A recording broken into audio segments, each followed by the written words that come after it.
This is the Skunk2 Pro Series camber kit. This is for the 8891 Civic or CRX. This model doesn't come with the urethane bushings, and I ordered it because I already have the energy bushings on my car already, so I'm just going to remove these and replace that. Pretty nice looking setup, very sturdy. I'm going to go ahead and install it on my car today. It's a very simple install.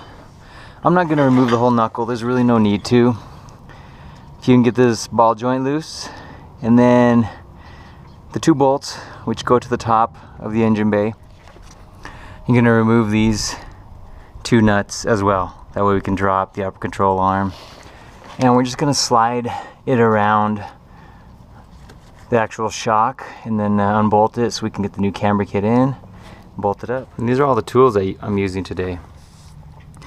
I got a 17 deep socket, a 14 and a 10 short.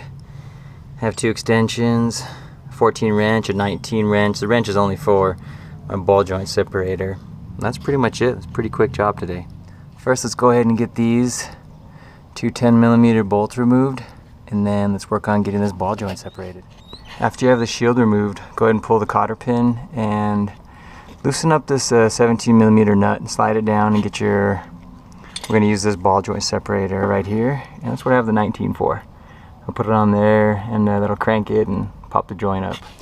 Once I get the nut loosened, the cotter pin removed, slide it all the way down, get your ball joint separator put on there, and then just give myself some room.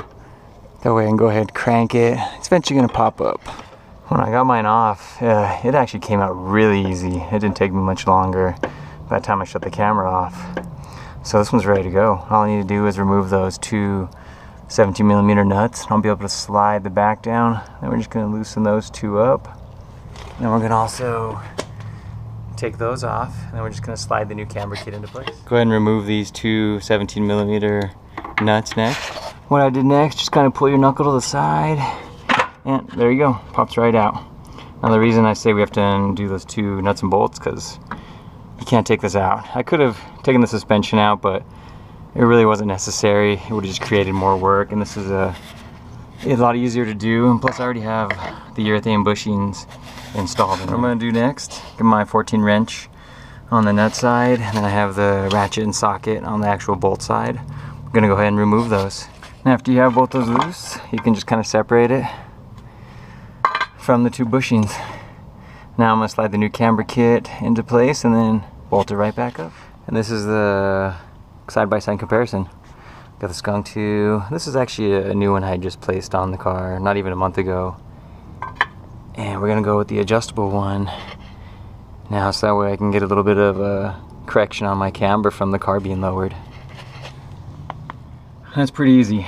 All I did was slide the new bushings into the camber arm, the upper A arm actually, and then we're going to slide it up and bolt it back up together. After you finish that up, go ahead and slide it back up into place, bolt up your two 17mm on top, bolt up your ball joint, and you're finished. And here's the finished product. Pretty simple install and a nice camber kit.